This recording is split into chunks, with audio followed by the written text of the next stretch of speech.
as a practitioner that works in the business world, I want to check something out with you that comes back to the difference between, to me, comes up against the question about whether you can help people developmentally in a similar way that you can help them in state experiences. So that's the core of the question. But I thought if I ever got to speak to you, I'd, one, thank you for Grace and Grit. It was a wonderful piece of work and touched me very deeply. Thank you. And it contains one of the models that I use quite frequently, your chili recipe. Best part of the book. And so I use that model often. Excellent. So when I'm dealing with helping a company grow, and I'm in the 6th year of a process with a company, many people are here, or 5 or 6 of them are here that we work with. We have the difficulty of we're building a integral learning community in the company, and we have the need to bring all kinds of different people into the company as it grows and as it matures, as people's competency, as the company needs different competencies as it goes into different businesses. It needs people with different skill sets. And so finding those people that we basically can't develop everybody. We can develop people, and in the last 5 years have developed some people significantly, but it's not something that... It's a hard process. You can't afford to do it in the business world. That's a very important point. So one of my approaches has been to scaffold development and to put things in place in the institution that create the need to work at a higher developmental level than people have the lines of development to work in. And that, to me, is an alternative to the state experience work. So it's admittedly taking a piece of institutional governance or structure and saying, we're going to work this way. And if you want to work here and go through a set of experiences and see where it leads you, then you're welcome to come and work with us. But it's that practice of getting people to do something that they might not have been asked to do in other places, and it's structural. So it's a way to institutionalize a community's level of development in some way, but only in specific lines, admittedly. So this, to me, again, the core of the question is, while I agree that state experiences are central to have insight into higher states of development, I've also kind of practiced my way into, if you put enough scaffolding elements in an institution, that people can practice their way into lines of development that are higher than they would be if they weren't embedded in that community or in that institution. That's one way to do it. Another is to hire people that are already at the levels that you need. Well, we're making the assumption that that we can hire people in certain lines of development that we need. But as a practitioner, when you go out and recruit people, you actually can say we can agree that we're a good fit because there are lines of development that you're mature on, or your overall development is one that's consistent with the company's. But there's always this difficulty of the company practices with certain lines of development emphasized. And it's just not as clean in the real world to go out and say, get developed people. And I don't mean to be cruel when I say hire. It doesn't necessarily mean firing somebody. It's sort of taking people's psychographs and instead of changing their psychographs, finding an appropriate cultural or functional fit for where they already are. Right. And in terms of, just to be brutal about it in this case, in terms of the bottom line, that's by far the most effective. And then in terms of what an integral approach allows you to do is really, as an integral leader, to get a much better snapshot of where people are and where the company is, and where what fits with what. And so under those circumstances, hiring practices become one of the first things that get changed, because you actually know what you're looking for generically in a particular spot. Now, it's not to say that you can't work to change people that are already in the company, and you can. But you have to be very careful about that. And scaffolding that you're talking about, I'd love to hear more about it. But changing a human being, weeks. That's right. It's, as you know, Robert Keegan estimates that for an average adult, moving them up one level in any of these conceptions, at an average of 5 years. Stages, these actual stages, are like complex tasks, like learning a piano or even learning a language. And that generally 5 years. So we find there are ways that can be accelerated. Meditation is one of the things that accelerates movement through any of these stage conceptions. Doesn't skip stages, but can accelerate it a bit. So let's say it even moves 5 years down to 3 years. Well, that's, whoa. And that's assuming that you've got willing and motivated people to do it. So we came up with, when we were in the early Integral Business Core team that had Tony Schwartz and Fred Kaufman and people, Michael that you just saw was in it, Leo Burke was in it. We started using a rather grotesque series of terms taken from medieval torture techniques, and somehow seemed appropriate for what we were doing. So first-degree torture, this is what they used to do. First-degree torture is they would describe to you what they were going to do to you. That's when I tell them everything I know, but that's second-degree torture is they show you the instruments of torture. Third degree is they apply them. So we coming in, a lot of us were sort of boomers, and so we sort of still had the transformation kind of fever. That what an integral leader does is transform all of the company and all of the people in it straight to coral in every single line they have in a matter of months. I mean, it was really like, yeah, we can do this. And we thought, no, okay, we have to really look at what we're doing here. So the whole notion came up about first degree, second degree, third degree torture. And first degree is pure translation. In other words, you use an aqua map to simply look at the situation and get a better picture. You're not trying to change anything. You're not trying to do anything like that at all. But just using that as a way to index what's happening can already start profound change. And not just in a superficial way. Cognitive development is necessary but not sufficient for all the other lines we've looked at. So the more accurate a cognitive map you have, and cognitive, incidentally, the C-O-G-N-I, the G-N-I is Sanskrit for that is J-N-A. So what's called jhana, J-N-A-N-A, in Greek is G-N-O, gnosis.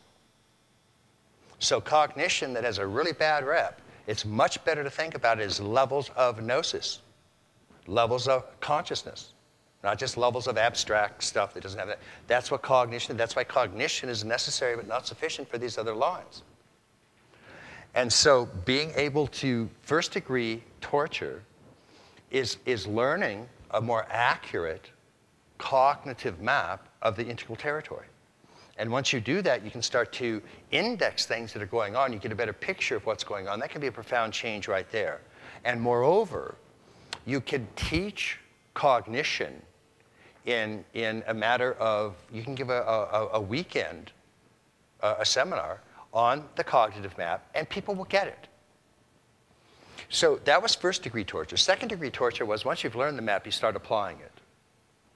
So you start kind of analyzing, you start in these, go, okay, this is a little bit maybe not working here. This is, this needs a little bit help over here. So how should I go in and do this? And you can start to make changes there, but they're still mostly translative changes. Most of the things that you can do to fix something can be done by fixing translation. And it's something that somebody can do relatively quickly. Weeks, in this case, is true. So mostly what happens when people are not translating is that there's some information they don't know, or they're not balancing the quadrants, or there's the type of behavior that they need to learn. And that can be done. That's a fast, effective way to change. Second degree is more involved. And you can affect change there. It takes longer. First degree, possibly a matter of weeks. Second degree, months into a year or so, probably. Third degree torture is transformation. Transformation takes 5 years. Okay? So a certain honesty about what you're doing, first of all, helps. Now, again, there are ways to accelerate it, and I don't want to in any way dampen people's attempts to do this. But there needs to be a truth in advertising and a clarity in what we're doing. See, you know how the seminars out there, promising transformation in that week long? And it's like, oh, okay. Now, only this week long does transformation. What we're doing is introducing you into states that have a profoundly transformative capacity because it will set the bar higher. The states that you're going to be introduced to are states you're already aware of, but you haven't quite recognized them, most of you, some of you, a few of you, none of you probably. But we're going to do this anyway as a refresher course. And what will happen is it'll raise that magnet up and as a center that will help draw everything else up. But so using these three, it's a good reminder when you want to go in and you're an integral leader in a business. You're going to take the pulse of all 4 quadrants. You're going to say, where are these stick points? Where are the toxic points? Where are the things that need fixing? And you're going to diagnose. And you're going to be able to do that because you have this first degree understanding. And then just even doing that allows you to do 2 things immediately. Take the people that are already in your organization and based on a more accurate understanding of where they are, put them where they will do better. If you've got somebody in accounting, often people that are blue are happy and do good in accounting, and you've got them in entrepreneurial, come up with new solutions, so that's probably not a good thing to do. And they're probably unhappy, and you know it, and they know it. And you might say, let's try putting you over here. So one of the first things you can do is just do a better match of human resources with what's needed to be done by getting a better diagnosis. The next thing you can do is what I was talking about is if you've got certain gaps that are there, instead of trying to transform people into those, just hire somebody. We'll do an integral assessment, intake, and hire folks. Now, some of the stuff you're doing, though, does sound, I love the idea of scaffolding. I'd love to hear more about that. Again, that's one of the reasons we really want people online. And for just this reason, let's say you could post something like that in in this case, it could be the larger business community is just one example. And you post that online on the site and invite people to come in and look at it and give feedback. And I'd love Leo Burke to see, get more details, and Michael to get more details, and Bert and myself, and see what goes from there. That's part of the ongoing learning approach. And we're going to be very careful that even though I sort of gave a talk about how difficult transformation is, not to discourage people from looking for ways to continue to do that. That's important.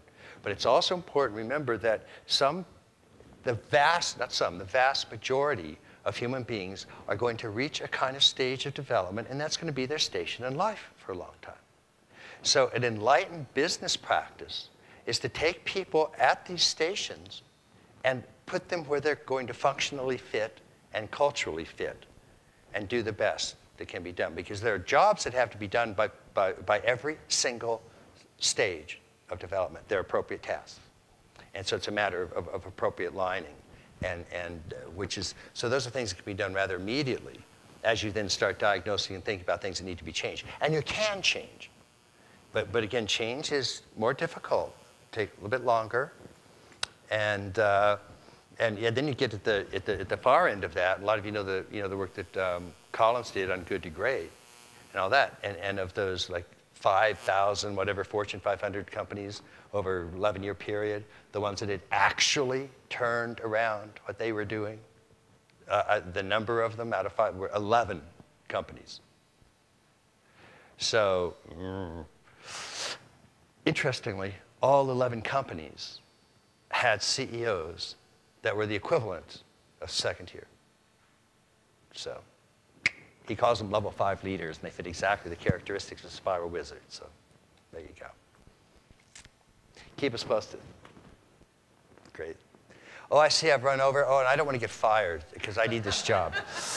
Okay, okay, 15 minutes. Well, this is great, though. I mean, I'm going to come back in a couple of days. You've got some really terrific stuff coming up. And what we hope happens is sometimes the first couple of days, it can feel disjointed because there's so much stuff kind of coming at you. And we hope that, and the experience has been that as it goes on, particularly as you get some more experiential grounding, which we'll be doing, in addition to the cognitive stuff, that it'll start to cohere. And then I'll be back in a few days, and we'll do this again and check in. It's, for me, always very moving to see really all of you, and I hope that you'll stay with us and be part of this community, and get online if you want. I know sometimes getting online is a kind of a clunky way to do it, so we're going to have a whole lot of these kinds of meet space things where people can interact and give feedback. But in the meantime, getting online is certainly one way to do it, and stay in touch with us that way. Because I think we really are on the verge of extraordinary, truly, truly extraordinary experiment. And this is based on empirical studies, not just based on, my deep personality disorder. And the integral wave is there. There's just no question about it. And the only question is, do we have a good map of it or not?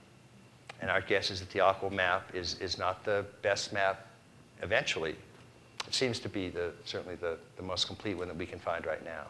And we're always fixing it, but it covers the bases that are minimum in order to hit this new territory and not make a mess of it. And that's what's happening elsewhere. So I think this is really extraordinary. I think it's really important. I'm really delighted to have you here. So thank you very much.